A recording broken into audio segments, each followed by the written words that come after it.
Jim, as you can see, Goyo Street is now reopened at Wyandotte. It was closed almost all day. As of about 8 o'clock, things were blocked off here. And as you can see, the parking lot at the McDonald's as well as the Shoppers Drug Mart in downtown Windsor remain cordoned off with crime scene tape. Now, the SIU did arrive on scene here late this afternoon. They are now investigating. Windsor police say one man in his 30s is dead. Two of their officers were taken to hospital this morning. They've now been released with minor injuries. The SIU won't comment on what happened here, but we did have a chance to speak with some Windsorites who witnessed an incredible scene here this morning. A police shooting in downtown Windsor. All I'm seeing is it just playing in my mind. This is the voice of Morena, a witness who spoke exclusively with AM 800 News reporter Teresina Medeiros. Morena describes what she saw at Wyandotte and Dufferin. A guy that had a butcher block with some knives in it, the police told him to stop. He didn't. He took out one of the knives in the butcher block and went to attack the officers. They pulled out their tasers.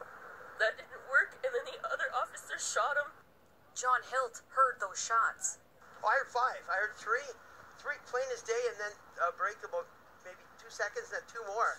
Hilt says he then ran towards the back of the Shoppers Drug Mart towards Dufferin, which is also an alley between Goyo and Olette. He was just lying on the ground, and they were trying to revive him, and when I left, about 10 minutes later, they were trying to do CPR on him as the paramedics showed up.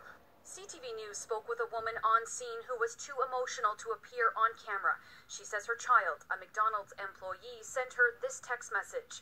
Cop takes his taser out, tases the guy. Guy isn't fazed. Knocks the cop to the ground, gets up, goes after another cop. Cop pulls out his gun. Pop, pop, pop, pop. Guy falls down, hits the ground, dead. Windsor police say it started with a call to 911 at 8:05 this morning.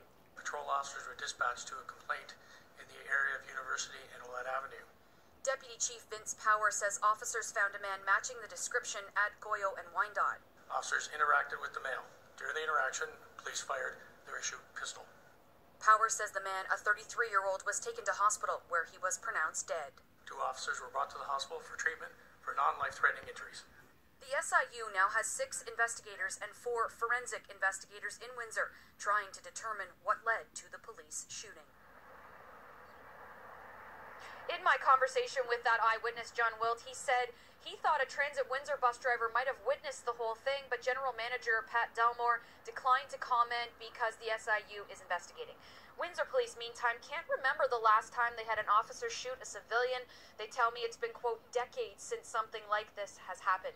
Now, in my experience, it does take months for the SIU to conduct and wrap up their investigation, so it will be some time until we know what happened here. In the meantime, the SIU is asking for any witnesses, especially anyone who might have video of the shooting this morning here. They're asking you to upload it right onto the SIU website. Finally, as for the victim, we understand the next of kin has been notified, Jim, and that an autopsy will be done tomorrow in London. Now back to you. Very well. Michelle Molesky reporting from the scene with our top story tonight.